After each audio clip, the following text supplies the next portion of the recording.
حسن خبر آپ کے پاس ہے تو وہ شیئر کیجیے گا. یہ خبر پورا ہفتہ یہ چلتی رہی ہے مختلف, آپ کو پتا ہے ہمارا کریڈٹ کہہ لیں کہ ہم نے انیشیٹو لیا, اس کے بعد سارے پروگرامز کے اندر بات ہی ہوئی.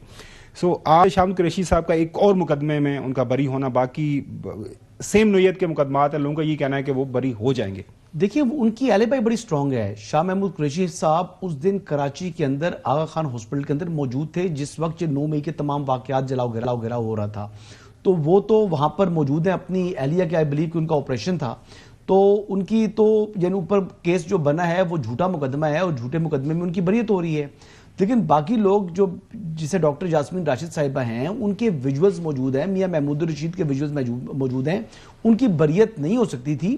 ان کے لیے تو صرف ایک چیز یہی ہے کہ یا تو پریزیڈنشل پارڈن دے دی جائے ان کو, تو پھر ان کی بریت ہو سکتی ہے. لیکن جب 9 مئی کو ڈی جی آئی SPR اس مقدمے کو کہتے ہیں کہ یہ پاکستان کے عوام کا مقدمہ ہے, یہ پاکستان کے عوام کے اوپر حملہ ہے, پاکستان کی ریاست پر حملہ ہے, تو ایسے جو مجرم ہیں ان کو کس طریقے سے پریزیڈنشل پارڈن دی جا سکتی ہے؟ اگر قریشی صاحب کو بریت مل جاتی ہے تو پاکستان تحریک انصاف کی سیاست کے اندر آپ کوئی تبدیلی دیکھ سکتے ہیں؟ جی میں اس میں تو میں یہ بات کروں گا کہ دیکھیں اس وقت عملی طور کے اوپر پاکستان تحریک انصاف کو یعنی ایک ڈمی کے طور پر جو سلمان اکرم راجہ صاحب کو سامنے کھڑا کر کے علیمہ خانم نے ہائی جیک کیا ہوا ہے.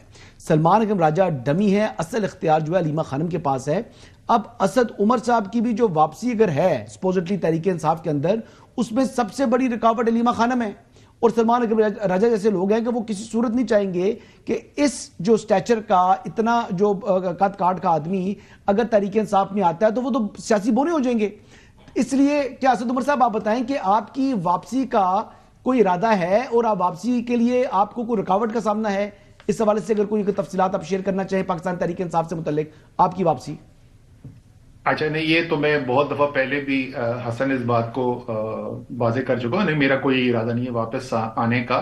لیکن آپ نے جو نقطہ دیا نا, اگر ہم ایسا کرتے ہیں کہ آپ کی اس جو دلیل ہے اس کو مان لیتے ہیں کہ بنیادی طور پہ مسئلہ اس لیے ہو رہا ہے کیونکہ جو اس وقت باہر لوگ ہیں, چاہے وہ علیمہ خان ہے, سلمان اکرم راجہ ہے, کوئی بھی اس کا ذمہ دار ہو, وہ جو ہے وہ نہیں چاہتے ہیں کہ اس کا حل نکلے, اور اس لیے وہ عمران خان کو صحیح فیصلے کے لیے صحیح ایڈوائس نہیں دے رہے ہیں, صحیح وہاں پہ انفارمیشن نہیں ملتی ہے.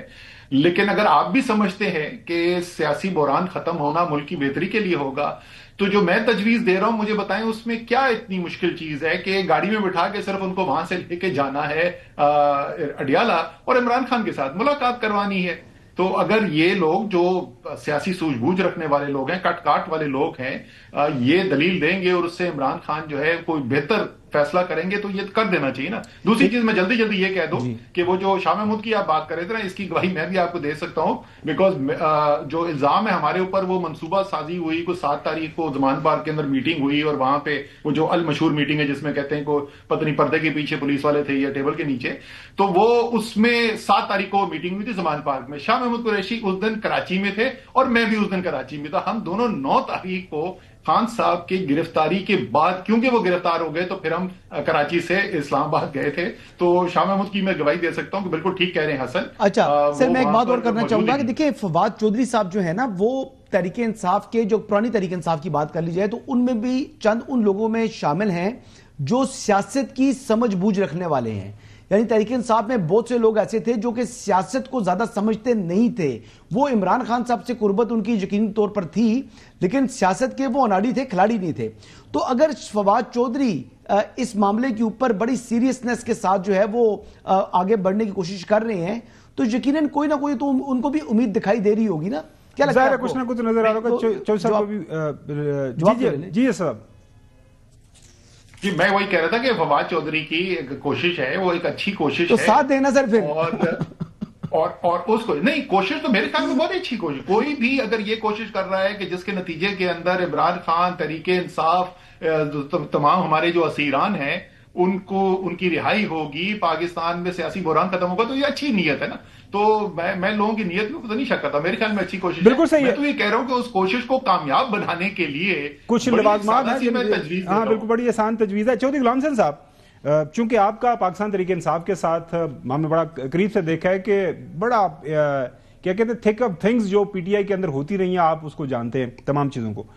سوال آپ کے توسط سے میں بھی اپنا رکھ دیتا ہوں, تو آپ کے سوال کا جواب اسد صاحب پہلے دیں گے, میرا بعد میں جواب دے دیں گے, کہ اسد صاحب کیوں اپنی مطلب کہ نوکری چھوڑی. اس وقت ہمیں بتایا گیا تھا اور واقعہ بات بھی تھی کوئی پتہ نہیں کہ 7-8 ملین کی نوکری چھوڑ کے آئے تھے, پی ٹی آئی کو جوائن کیا, پی ٹی آئی کو وقت دیا, پی ٹی آئی کی تنظیمیں نو کی, آئی نو فار دا فیکٹ. اس کے بعد اب مشکل وقت ہے, پی ٹی آئی کو ان کی ضرورت ہے, ان کو شاید پی ٹی آئی کی ضرورت ہے, واٹ ایور جو بھی ہے. تو راہیں جدا جو ہوئی تھی کیا وہ راہیں دوبارہ مل سکتی ہیں یا نہیں, میرا سوال.